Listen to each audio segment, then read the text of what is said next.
पहा प्रश्न दिलेला आहे, एक वस्तू 950 रुपयास विकल्याने खरेदी किमतीच्या 104 पट नफा झाला तर त्या वस्तूची खरेदी किंमत किती?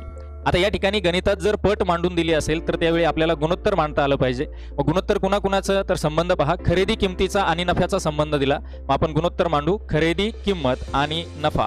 खरेदी किंमत जर 4 घेतली तर नफा आपल्याला 1 घ्यायचा आहे या ठिकाणी, कारण पट 1/4 पट दिली, म्हणजे मोठी असेल ती खरेदी किंमत, लहान असेल तो नफा. आता या ठिकाणी खरेदी किंमत आणि जर नफा माहित असेल तर त्याच्यावरून विक्री किंमत शोधणं अतिशय सोपं आहे.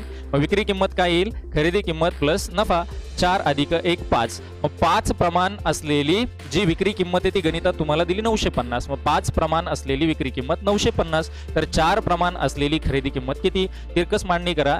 4 गुणिले 950 भागिले प्रश्नचिन्हाच्या तिरकसवाला 5. 5 ने 95 ला भाग जातो, 19 5 95. 190 गुणिले 4 760 रुपये.